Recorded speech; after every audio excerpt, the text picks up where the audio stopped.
Bible in a minute. Exodus chapter 1 continued from the last video, which was kind of an introduction, and this will be as well. So what you need to understand is Genesis ends with Jacob's death and a fearful confrontation that Joseph has with his brothers. They're afraid that now that Jacob was dead, that Joseph might act vindictively toward them for selling them into slavery. And so they wanted assurance that he would continue to treat them kindly. And so understanding God's ultimate purpose in all of that pain, Joseph replied in Genesis 50, verses 20 through 21, "As for you, you meant it for evil against me, but God meant it for good in order to keep many people alive. So therefore, don't be afraid. I will provide for you and for your little ones."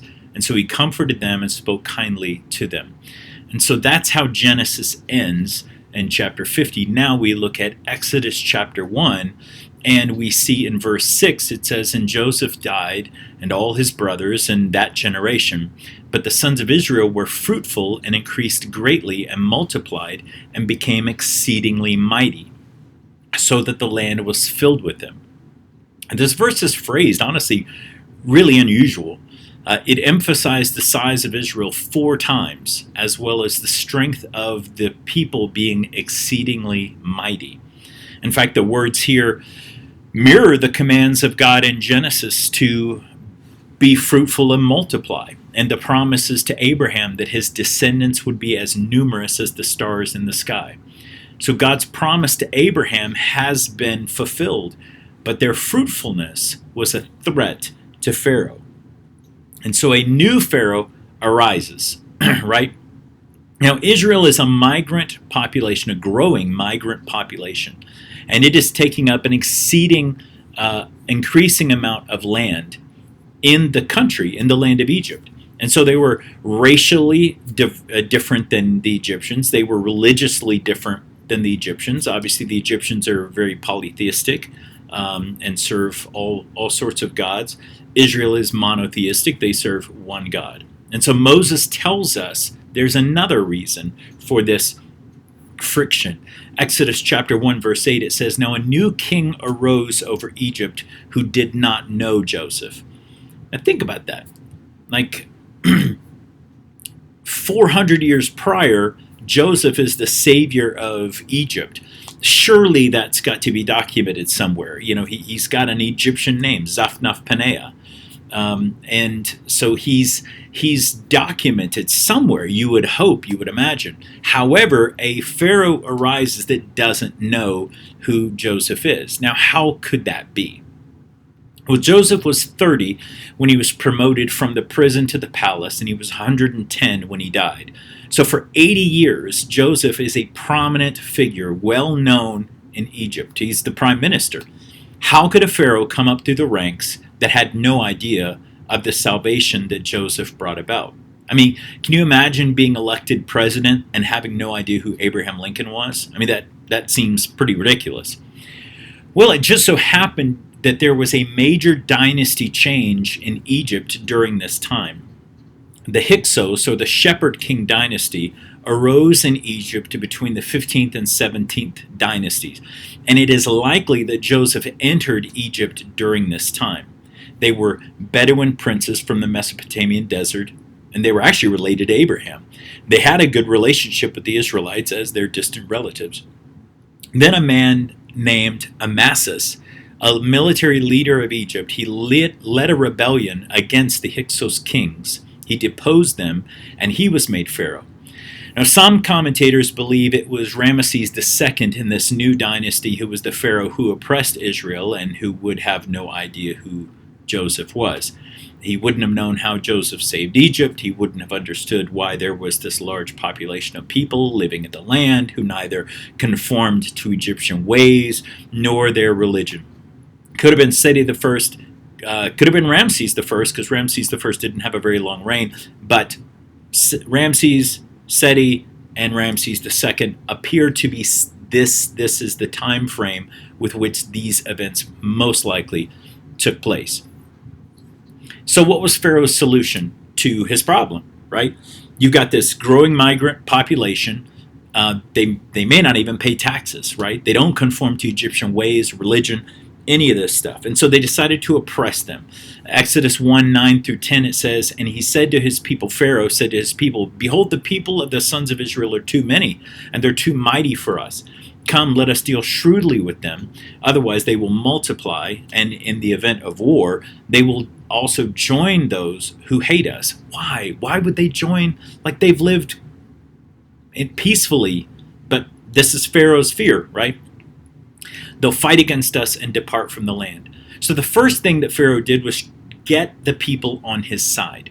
He had to convince the population that Israel was a threat to them and their way of life. And he did that by stoking the fan of flame, stoking the flames of fear. Sorry. What if our enemies rise against us? Whose side do you think they'll really be on? And if they choose to fight against us, we'll be destroyed.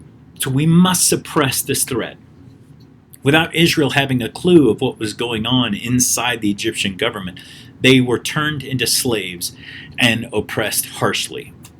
Now, if you're a student of World War II history, this scenario might sound incredibly familiar. Joseph Telushkin, in his book Biblical Literacy, wrote this. He said, "In 1932, German Jews were among the most affluent and professionally successful members of German society. A year later, Adolf Hitler came to power. 2 years after that, German Jews were no longer citizens. They were forbidden to practice most professions. A few years later, the large majority of those who had not succeeded in fleeing Germany were murdered en masse." So in several ways, Hitler really took notes out of Pharaoh's playbook. But what's interesting is this. Exodus 1:12 says, "But the more they oppressed them, the more they multiplied, and the more they spread out." So they dreaded the sons of Israel. Now the word dreaded here is this word, kutz, which means to loathe, to abhor, to feel a sickening dread. They began to hate Israel even more than before. Verse 13 says the Egyptians used violence, harshness, and cruelty to force them to submit to their rule. They subjected them to harsh labor and made their lives bitter.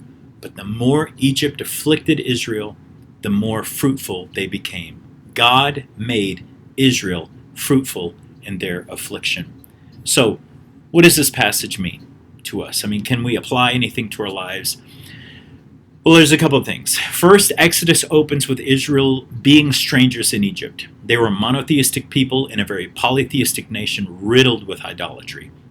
Sequestered down in Goshen, they failed to make any significant spiritual impact on Egypt. They didn't impact Egypt for monotheism. So bridging this idea into the New Testament, Jesus said in Matthew chapter 5 that God's people are supposed to be the light of the world. As far as we can tell, Israel had not been letting their light shine, right? They hadn't turned their neighbors away from polytheism and idolatry.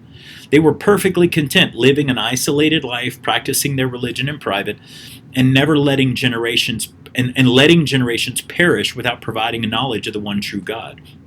They hid the light, and they practiced their good works in secret.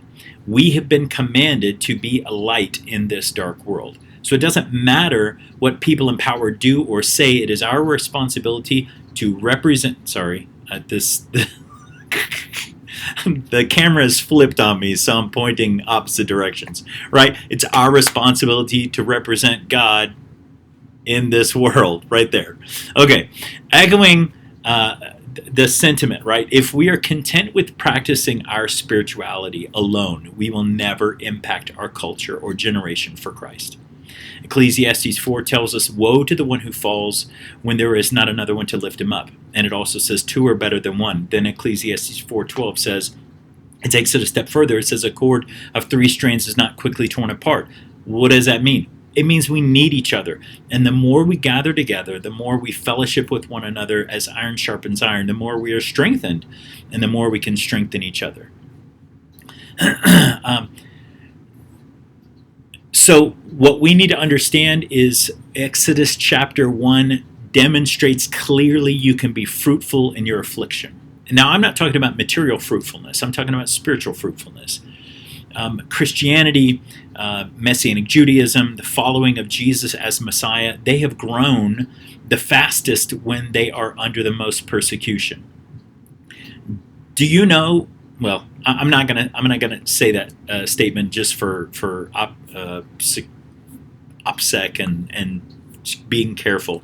There are places in this world where Christianity is growing the largest, and that is where persecution is the harshest. The church is exploding with growth, and it's because they are being persecuted and they are thriving under persecution. So, what I want you to see, what is interesting is in verse 22, Exodus 1:22, and I'll end this video with this thought. Then Pharaoh gave this order to all his people: every boy that is born, throw in the river, but let all the girls live. Now, I want you to remember that. They're going to throw them in the river because the very first judgment that God places against Egypt has to do with the river and the water in Egypt, and it is not a coincidence. Stick around and like, subscribe, share, enjoy, comment, and have a great day.